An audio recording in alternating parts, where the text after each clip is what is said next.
Are you done fiddling with your gray hairs? Yes. I prefer calling them white.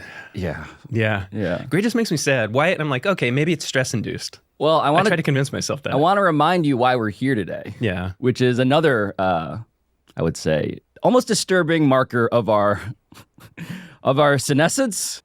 The NBA drafted this week. Yep. 40 years ago, Bradley, Michael Jordan got drafted. 40 years ago. That's like a completely different, like we used to write letters back then. Yes. But even more important to me than paper is cardboard. Okay, so I don't know if you collected sports cards growing up, but I did. And I still viscerally remember the high. The high of opening up a pack of, let's say, 92, 93 Skybox or Upper Deck, and feeling as I put my fingers to the foil pack like everything was possible. Because a pack of cards was not just a mystery box. It was also my way of feeling connected to the athletes that I loved. I mean, think about what you do now to feel connected to an athlete. You play fantasy sports, you follow them on social media, you gamble on them legally, you maybe even buy an NFT or some shit. You do any of that stuff. Card collecting came before all of it. And it was kind of like all of it in one. Now, it is worth noting here that I cannot actually remember selling a single sports card for money. That, to me, was never the point. Even though I did read price guides, of course, like Beckett's Basketball Monthly, as if, I would one day monetize my collection, but I never did. Never monetized my collection. Not why I got into it. And to be very clear, that's not why Bradley Campbell, returning Pablo Torre Finds Out correspondent, got into the hobby either. All of which is to say that Bradley happens to be the perfect person to finally solve a mystery, a truly global mystery that brought us together and back in time today. Cardboard for both of us. It was huge.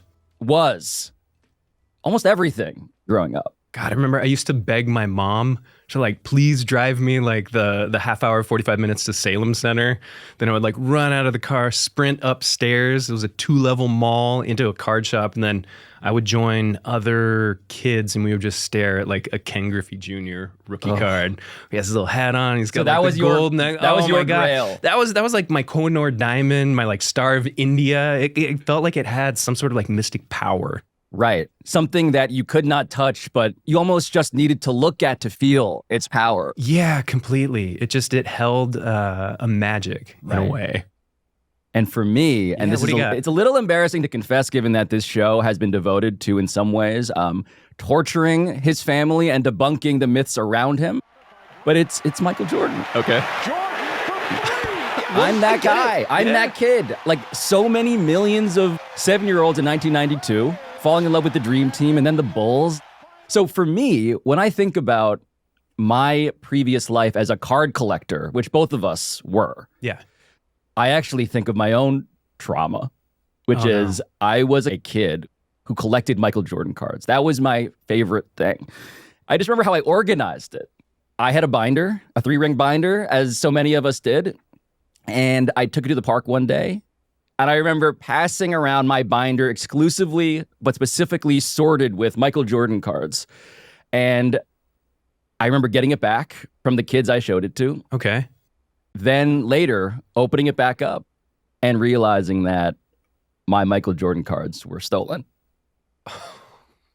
And that was kind of, in some ways, the end of my innocence. I could never trust again. And I spent a lot of time obsessing over this card collection. Sure. And I remember, to bring it back around to this week and the 40 years ago, this week milestone of Michael Jordan getting drafted, of course, the holiest of grails was a Michael Jordan rookie card. Oh, they're the biggest thing. Which I did not have the luck to acquire. I wish I could have gotten it, if only to have it stolen from me so I could have touched it. These are the coolest things. Yo. So the fact that you are, flex. We have so many objects of varying strangeness that come through this studio. This, though, this Fleer Michael Jordan rookie card Oh yeah. is I'm trembling. It's hard for me to look. I mean, this is the most valuable thing. I feel like we need nitrate gloves to What it looks like, Bradley. We need to explain for people who maybe are just listening to this why this is so iconic. I mean, It's not just that it's Michael Jordan's rookie card. he's flying through the air, his tongue's out.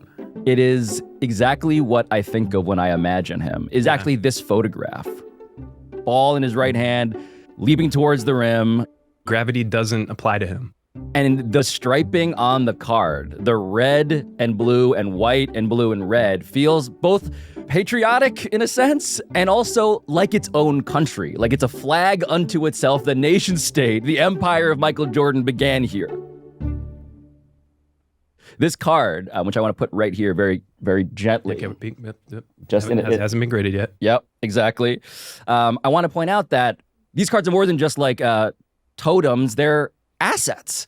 Yeah, I mean, it's wild is that they're not really treated like we treat them as kids. No. Or it's just like the kids now, it's like they grew up, got finance jobs, and are now spending millions on these cards, and then they get them graded or rather authenticated. Yes. Like financial instruments. Completely. These cards now are not for kids. And that card in particular. Who's in the back? Drake, he got to do something really cool. He kind of teamed up with Ken Golden of Golden Auctions. They're like a big name in sports memorabilia. And he did an Instagram Live where he opened a sealed 1986-1987 Fleer basketball card set. And then he gets a Michael Jordan rookie card.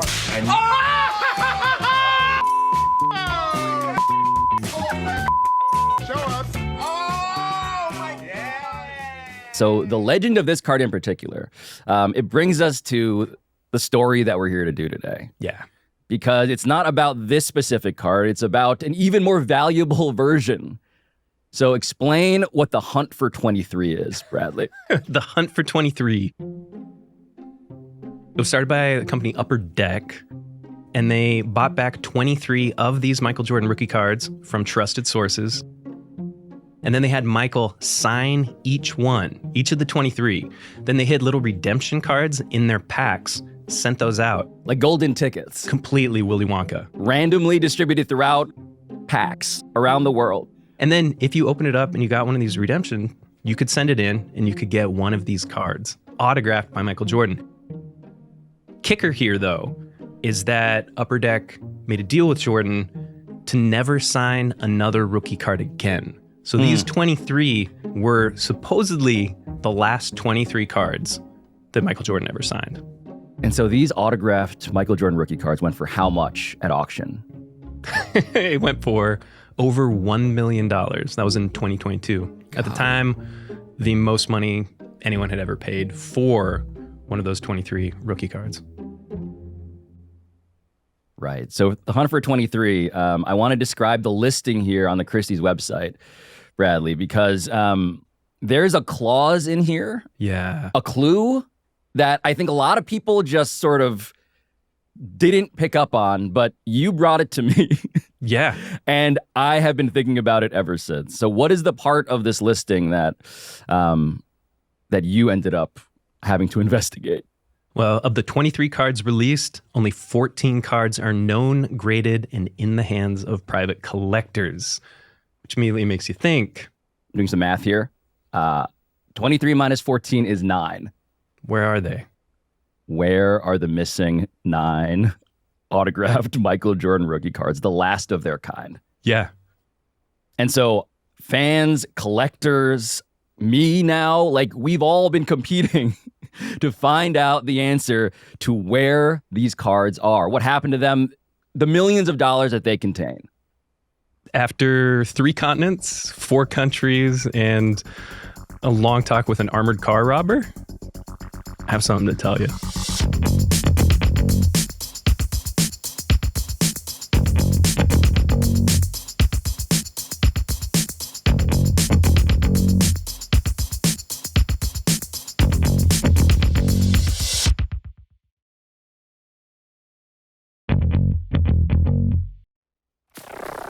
So Bradley, on some level, this assignment is very simple, right? Yeah. It was to find out what happened to the 9 missing Hunt for 23 autographed Michael Jordan Fleer rookie cards. So how did you begin this task? By running directly into a wall. Upper Deck, the people that ran the promotion, I'm like, I'll just call them, see what happened to the 9 missing Jordan cards. Yes. Or just see what's going on. They wouldn't call me back. I called again, wouldn't call me back. I called their general information line. They wouldn't call me back. I emailed them. They wouldn't email me back. I emailed all their PR people. Nothing. And I was like sitting there, I'm like, why aren't you getting back to me on something pretty simple? Right. Like, this feels... I don't know, it feels kind of... It feels outright suspicious to me. Exactly. I mean, they could just answer the question. This is what happened to the cards. Here's what we did with them. Yeah. They're worth 7 figures, again, individually. But for, I guess, the people who are unfamiliar with Upper Deck, right, this institution, this apparently secretive card company. Sure. What's their whole deal then? Yeah, the Opus Dei of cards. God, their history is crazy. They started as a hobby shop, like a little card shop that we used to go to in Anaheim, California, next to a Chinese food shop. And then they got a little bit of investment. And then a guy with incredible printing prowess, he actually did color separation for Architectural Digest. He went into the shop, saw all the cards there, and they're like, these are terrible. I can make better ones. And so they got into business to create their own cards. And in several years, they became like the power player in a $1.2 billion business at the time. This is like 91. Right. And I remember Upper Deck. I remember them as aesthetically... God, they're gorgeous. Prettier than the rest. Step above. The holograms that they use. All of it making it feel like this was trending towards a currency. Definitely. And they had the foil packs. All of it feeling like a bank they was certifying this. Yes. They were great. And the biggest thing they did was they made an investment like Nike, like the Bulls, in Michael Jordan. If you wanted to get anything autographed by Michael Jordan, if you wanted to get any sort of authentic memorabilia, you had to go to Upper Deck. Right. They were exclusively the home of Michael Jordan. Both exclusive and also incredibly clever with their advertising. So with all he's achieved, can you believe somebody in Chicago would raise the sacrilegious idea of trading Jordan? Well, somebody did. It turns out the billboard was the brainstorm of the Upper Deck Company to help advertise its basketball trading cards. I think we got what we expected, that it would create a real buzz about who is this that has the gumption to say trade Jordan out there in the marketplace. And then the following year, 1993, MJ heads to the baseball all-star game in Camden Yards, and he's like decked toe-to-toe in Upper Deck. Swag. Wait, what does this swag look like? Oh, you have like a baseball helmet with like a big Upper Deck bumper sticker on the side of it, and he's flexing on Tom Selleck in the home run derby, which Jordan wins. I was going to say, as Michael Jordan would in the 90s. No big surprise that Jordan outhit everyone else to wind up the game's top scorer. Of course, this was all in fun, and so was Jordan's ragging on another champion, Kirby Puckett. And I think the wildest part is like Upper Deck, you just see this thing growing, and they're just like, okay, we have Jordan, we have money, let's go get his rookie card. But instead of just like buying up all of the rookie cards, they just bought Fleer. Right. And so Fleer, again, is the manufacturer of the Holy Grail rookie card that you brought to this desk. It's the one that I'm trying not to run out of the room with right now. Like, this is Fleer. This is their work. And it's beautiful. It's stunning. But it's also, it feels analog compared to what Upper Deck was doing. Completely. It feels almost like an ancient artifact compared to Upper Deck. Yeah, definitely. And so what they did is they went and again, they bought back 23 of those cards from trusted sources. And then they launched the hunt for 23. And so your hunt for the missing 9 cards, where does that take you in the present tense? Australia. I mean... You're imagining men at work, aren't you? I am.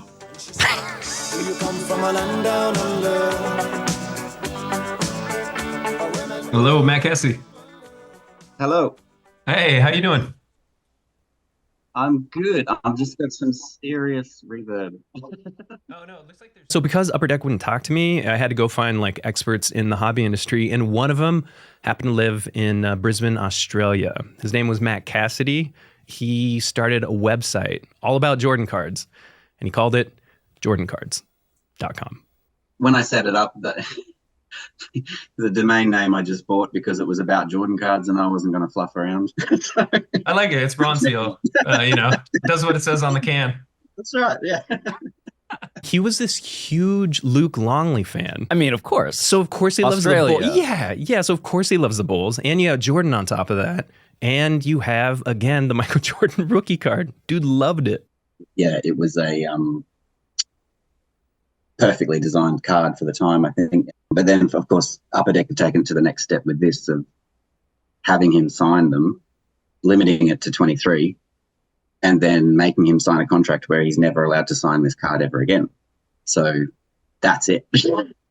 Yeah, so Upper Deck was also ahead of its time insofar as it was manufacturing the scarcity. They knew how to drive the value of an asset up. It's to have fewer of them available. Yeah, like De Beers, man. I mean, seriously. So I talked to Matt and wanted to get intel on the whole Christie's auction and the hunt for the remaining 9. And I was going on and setting up the whole thing, and finally he interjected like, Mike, I've been on that hunt too. Yeah, they put 23 out, and I've never been able to verify from Christie's how they found this out, but Christie's said there were only 14 redeemed. So I wrote to Upper Deck basically saying, hey, what happened to the rest? Surely you didn't destroy them, but total radio silence. I contacted Upper Deck about it, and I didn't get anything back. So I called their customer service line, and then I asked them again, and they were like, we just don't give any information out. It was strange. It was one of the stranger conversations I've had with the company before. I don't know if they're in a vault somewhere, or I even just asked for, what's your policy on unredeemed collectibles like this that are potentially worth $1 million each? And they just said we don't comment on that. So I reckon that means they probably still got them. So the global community of Michael Jordan stans has been turning its eyes towards Upper Deck, and they're not giving anybody anything. And so did you actually find someone, Bradley, who pulled one of these redemption cards, these golden tickets? I did. And that takes us to Belgium. Yeah, like a child detective, I suppose. Yeah, my hero Tintin. Just like him, I tracked him down, the gentleman I wanted to find. Ive Van Weddington, who could be a good character in a Herge novel. But I got him to tell me the story of how he acquired a sealed box of Fleer from a collector that he met online in 2007. What actually happened was that back then you had this German-based forum called dascardboard.eu. And one of the boxes was 2006-2007 Fleer EX. I think it was called at the time. But one of the cards that I pulled was Redemption. I don't even exactly remember what the exact wording was of the Redemption, but it said something like Redemption for Michael Jordan autograph card. And so he filled out a form on the Upper Deck website, punched in the, kind of secret redemption code, added his address, and then just like, boom, hit redeem. It must have been so viscerally exciting. Oh my God, yeah. Not that long after, I got an email from FedEx saying, we have a parcel on the way for you from Upper Deck. So few days later, the doorbell rang and there was the FedEx guy with my Upper Deck parcel. I kind of had a hunch that I had to record it for people. So I had my wife film the opening of the parcel. And it's the one. It is the autographed Michael Jordan Flair rookie card. The one and only. It's got a hologram on the back to authenticate it. It's autographed in blue ink.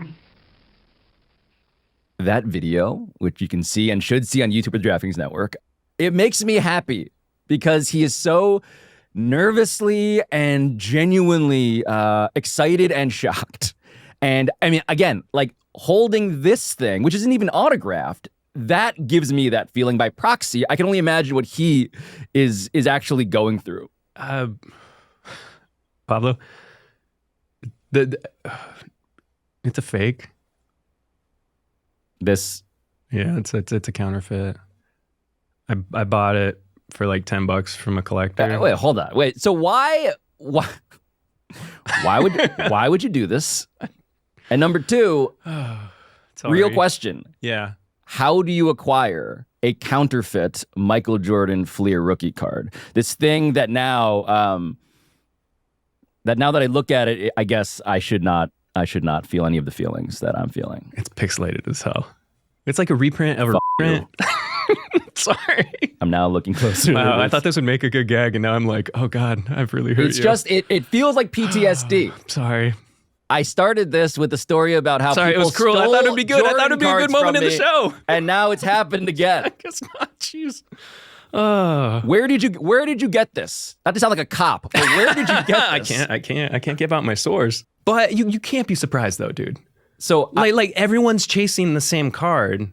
It's like, of course there's going to be counterfeits. It's Michael Jordan. But okay, so if you can't tell me where you got it from, Mr. Campbell, do we know what kind of people were making them? Like this black market, like who was behind it? A friend of an armored car robber who I talked to a while back. Of course.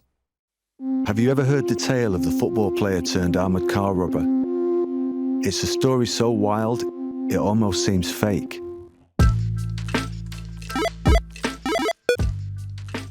All right, so that description was not an exaggeration. I feel obligated to just jump in here and point that out. The story of Anthony Curcio, if you are not familiar, is the story of a football star from Idaho who then pulls off one of the most creative bank heists in American history. The guy used an elaborate system of pulleys and disguises to rob a Brinks truck and then escape down a river using an inner tube. Now, Curcio eventually wound up an inmate in federal prison, but more crucial for our purposes here is the fact that he also wound up the subject of a separate podcast series reported by one Bradley Campbell. Bradley had spent hours upon hours interviewing Anthony Curcio in person. And you'll hear Curcio's voice in just a second here. Because luckily for our purposes, Bradley saved those tapes. This is where it felt like the world just got absolutely small. Because within that story about Anthony Curcio, there was one part that we actually had to cut. And this was this entire hustle that he did with sports cards. And it started at a friend's house in Ellensburg, Washington, which if you get on the map, just go right to the center of Washington. That's where the hustle took place. I go over there and man, you know, we're young and he's got this, everyone else has these crappy college apartments and he's got this massive like rented house and all these, he has like 3 or 4 four-wheelers, snowmobiles, all these toys and stuff. It's like, damn, dude, like you're really going freaking hardcore. I was just like, how the fuck are you doing this? This is amazing. Like, how do you have all this shit? And he brings me into this room and I think he opened one of those like under the table slide out like pencil drawer things. And there's like 50 freaking Michael Jordan rookie cards all stacked up. And like, they're not in cases or anything. And I was like, what? Where the f did he get these? They were reprints of the Michael Jordan rookie card, even back then. You know, Michael Jordan is so popular that was probably what created it. And so nobody had them. Nobody knew that they were out there. So nobody was really made to be like fearful of them. So Anthony looked up his buddy's eBay history. Okay, I see that about one Jordan every 2 months is being sold. I don't get it. It still doesn't add up. So the friend finally explained how the hustle worked. You think that I'm ending the auction to one person. I'm really contacting all of them saying that the first person flaked out on me. Are you still interested in the card? I saw that you bid blah, blah, blah. Then you go to the next one. So he's just not selling one, but he's selling several. Contacting the bidders offline who lost out. And he said, there's no better way to convince someone to buy something than just telling them it's not available. That was one thing I learned from this dude, and absolutely nothing else. Why would anybody trust these people, Bradley? Great eBay rating. But more than that, it's because this guy owned his own card grading company. So he would fake authenticate his own fake Jordans and sell them as real. So now I'm just impressed. The idea that you were also the security department, right, verifying all of this stuff is legit. And the rumor that I had was that the printing plates that made this original Jordan rookie card, someone got their hands on them and was using these plates. Like the physical plates. Yes. And was using them to counterfeit Jordan rookie cards. So that might have been how Curcio's friend got such authentic looking cards. So I checked out this rumor. I tried to corroborate it with a private collector who has what's believed to be the largest private collection of cards in the world. And he was like, oh yeah, I've heard that too. So there's just a lot happening here. Sorry. There are two mysteries here that we're now dealing with. One is the mystery of the missing printing plates that you just dropped on us. Yes. And the other is the hunt for the missing 9 autographed Michael Jordan cards. And they're linked. And they're linked because, of course, if you have a thriving black market of counterfeits, what that does is it drives up the value of anything that's actually legitimate. That you know that is authentic. That is graded and known, and as the Christie's auction listing indicated, numbered. Yes. Yes. And that's why you're getting over $1 million each for the things that we set out to identify. Well, part of the reason, seismic events that happened. One that changed the course of history, and then another that spiked the value of all things Jordan.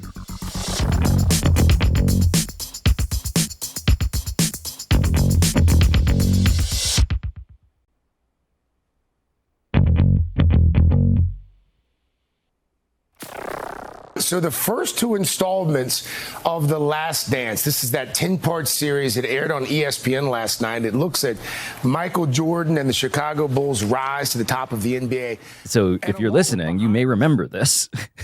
I mean, how can you not? The 1-2 punch of COVID and The Last Dance. It sends the card industry into that asset class financial stratosphere. Yeah. Because everyone's locked inside and we're all developing weird hobbies. But something a lot of us were doing that we hadn't done since we were kids was, watch Michael Jordan dominate on television. And then once we were done, it's like, wait, do I have any Jordan rookie cards? Right. And so people were climbing, like going back into like their gear storage and then going up in their attics and their basements searching for this cards. Hurt me. Oh, God, I bet it me. did. I bet it did. This moment in time. It's not going to hurt you as bad as it hurt my friend, Michael Fox. And so one morning, my wife was going through a box and she's like, oh, look at this love letter. She found all these different love letters from, before me. And so I got a little jealous and I was like, in my head, I was like, well, I have love letters. I'm going to go find them and I'll show you. And so off he went searching for an emotional salve. I went up into the attic and as luck would find it, I didn't find many love letters. Apparently I thought they had existed, but didn't. But what I did find was boxes and boxes of sports cards. So they'd been sitting there for years. I'd been transporting them to different houses that I lived in and had been assuring my wife that they were going to someday pay for the kids' college education and that's why it was worth carrying them, these just massive totes of cards. But he was shuffling through the cards and it was legit like time traveling. I was a Jordan fanatic, man. I was born in '82. I grew up in Portland, so I was like a Rip City kid, Bust a Bucket, Kevin Duckworth, Jerome Kersey, Clyde the Glide, and then as the 90s happened, it was the Bulls. And, one year the Trailblazers made it to the finals. And that was like the classic Jordan is on fire and he does this to the camera. All to say, I grew up, loving Michael Jordan, collecting cards, but not really knowing what I was collecting. And I opened up this box and I found 2 1986 Fleer Michael Jordan rookie cards. in his head, he's like, man, I can send my kids to private school now. Right. It all came rushing back. I was like, holy cow, I remember this card. I remember getting it, opening it in the pack, like looking at it with friends. And then I turned it over and I remembered it was also signed by MJ. Hold on. It feels like you're burying the lead here. Your friend has 2 Michael Jordan autographs. MJ autographs.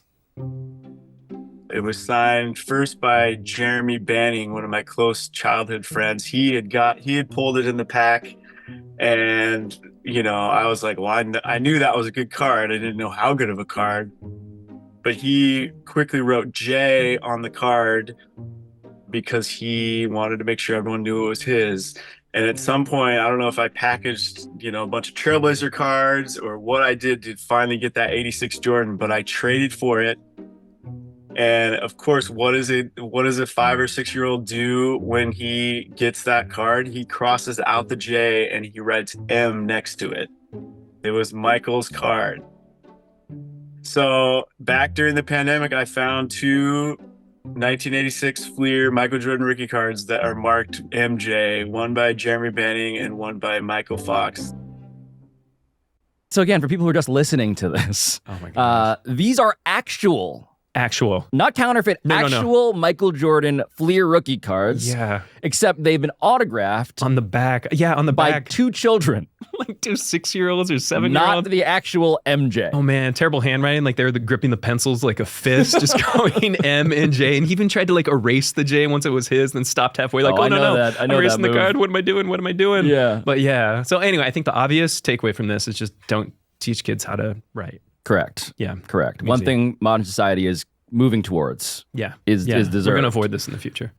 But what we're getting is this sense of why these cards, these artifacts, are in fact so valuable. Again, yeah. Because they were held, protected by children. Yes. And so they ruined them completely sometimes. And they did not get secured as what they would be in the future, which are multi-million-dollar assets. Right. So you have those 2 things. You have the counterfeits over here. You have kids being kids over there. And then you have these authentic 23. Right. And so the hunt for the missing 9. Right. The missing 9 of those 23, which you promised me we would get to. Yes. So it takes you across 3 continents and 4 countries. Yes. The armored car robber, your friend's attic. But how close did you actually get to finding the 9 missing autographed Jordan rookie cards? Did you find a way even to get closer to Upper Deck? No. I mean, I was legit defeated. I'll be honest here, completely. Just sitting by myself, I have nothing to turn in.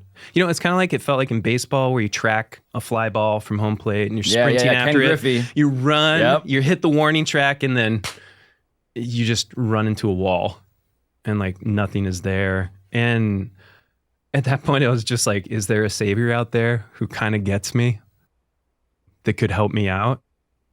And then one appeared. All right, hang on. Oh, I see it. All right, there we go. We got matching hats. Oh, no. All right, so we got good taste. Yeah, well, I'm from Brooklyn. Originally, so. Man, I live near Ebbets Field, or the former Ebbets Field. Yeah, it's what's his apartments now. Oh my God, Paulo, I did not plan this. What happens is you show up to a Zoom call with this stranger. You're wearing your Brooklyn Dodgers cap, which I've seen you wear around the office. Yeah. A lot. And the guy whose face materializes happens to be wearing the exact same thing. It was incredible. It was an incredible one. Who is this man? He's this great guy named John Newman. He hosts a podcast called Sports Card Nation. I mean, we ended up talking for an hour and a half about cards, about life. It just got deep. And then I got comfortable enough just to confess to him, I had failed as a reporter and I had no contact. I could not get anyone from Upper Deck. The problem you would have there, I'm not saying it's impossible, is a lot of people that were there at that time are somewhere else or not in the space, not in the hobby space anymore. my guy Chris Carlin was the face of Upper Deck for 24 years. He was just there. He was like a rookie. Oh, man. I would reach out to Chris. He's a good friend of mine. You can name drop me. That will help. Oh, okay. Not to be cocky.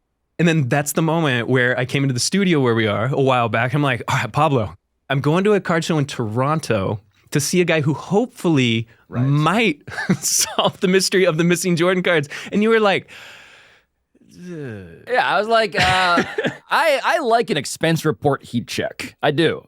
Dan doesn't. But Levitard, when he finds out that we're sending you to yet another country, I had doubts as to whether this would even be worth it. I mean, honestly, like the idea of like you bounding in, I'm going to Toronto, and I was like, we should prepare for you to find out nothing at this random card show you're going to show up to. Yeah, but I felt like we had to take a chance. I mean, to sound a little cheeseball, it felt like, if you want to find a card, you got to open the pack. All right, I made it here to Toronto. It's raining today, but we're here at the Sports Card Expo. It's out in an industrial plaza. Let's go inside. So you're in Canada, obviously hockey country. Mm-hmm. How much Michael Jordan is there? It was crazy. He's everywhere.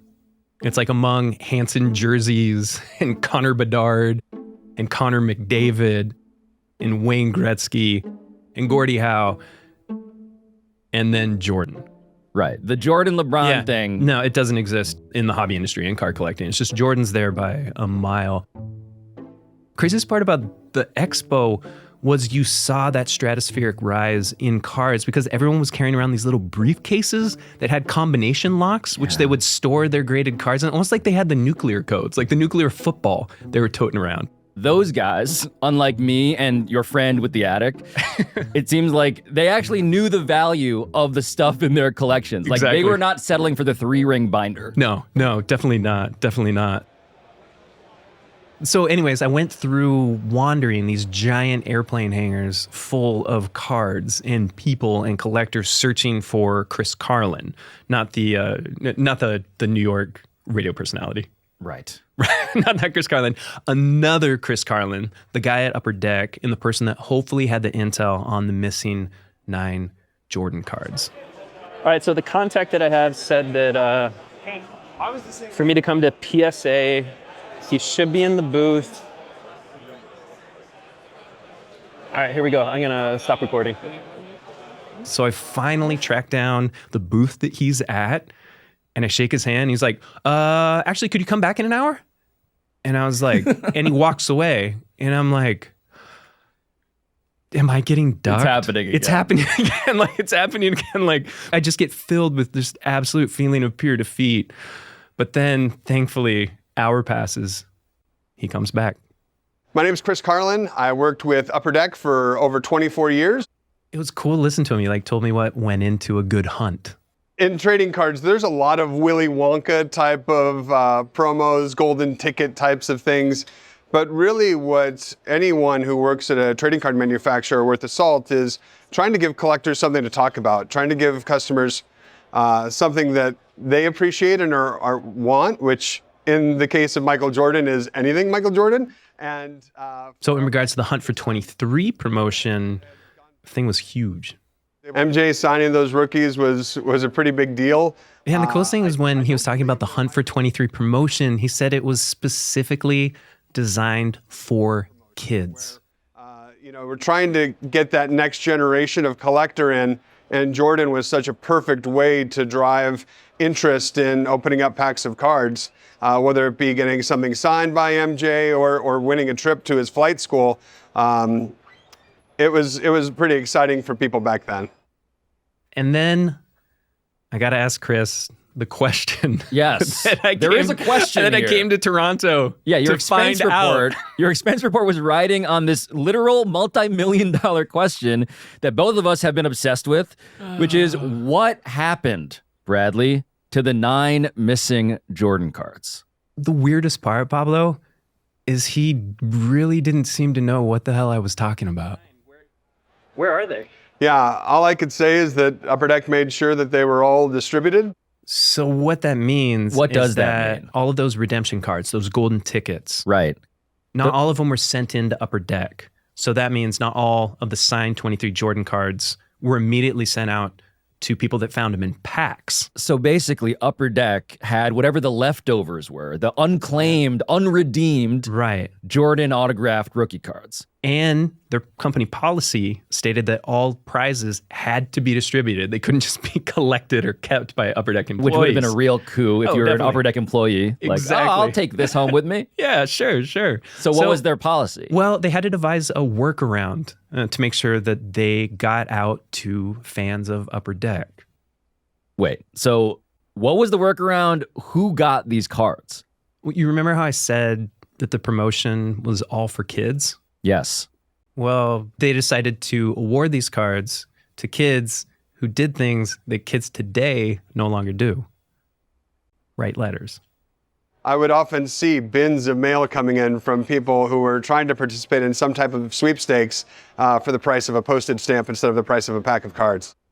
So after the Hunt for 23 ended, Chris just simply called and then sent these fans any leftover autographed Jordan rookie cards, like the last of their kind. So these 7-figure fortunes were just mailed out to kids. Yes. By envelope because they wrote a letter.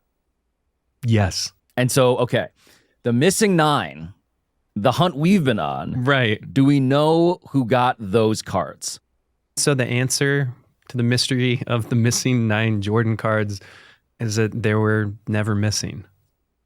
Like, they're out there in the world. If you remember, Christie's was saying there's only 14 cards that are known and graded. Right. These 9 cards aren't treated like everyone expects them to be treated. Right. In some ways, they're treated like they were when we were kids. A lot of times they end up in personal collections, and these private collectors, you know, they say that they're private for a reason. You know, they don't like other people knowing what they have. So we always get excited. As prizes to keep in a personal collection. Right. Like a binder. Maybe even a binder. A binder. Yeah. That they, this time, smartly of them, are not telling anybody about. Exactly.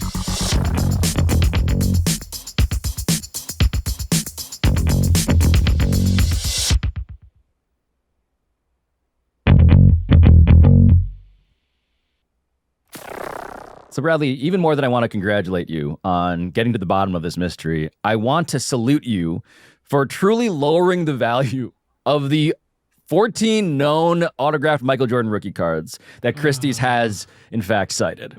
Sorry. I should add on that too, they're not the last autographed Jordan rookie cards that Jordan signed. Despite the exclusive contract with Upper Deck. Yeah, he broke it when he lost a bet with Kurt Busch, the NASCAR It driver. always comes back to gambling with Michael Jordan.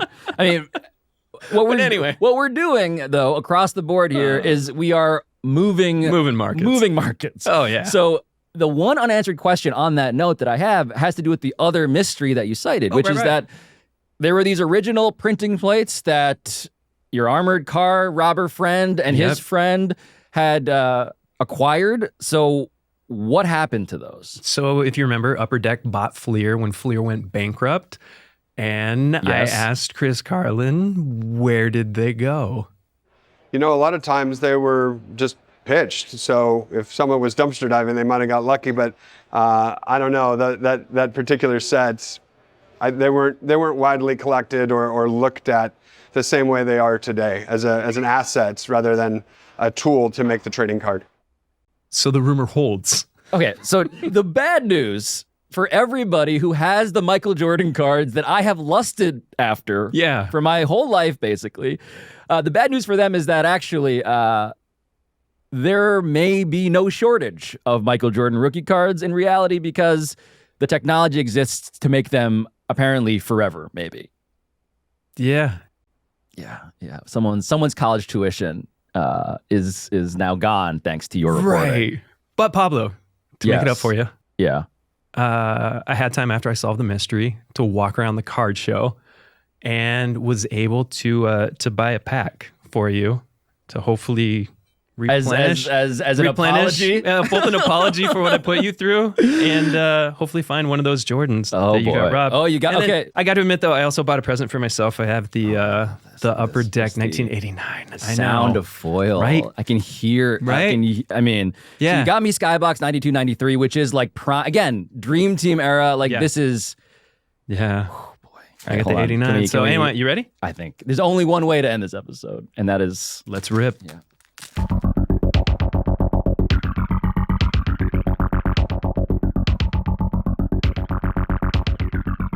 This has been Pablo Torre Finds Out, a Meadowlark Media production. And I'll talk to you next time.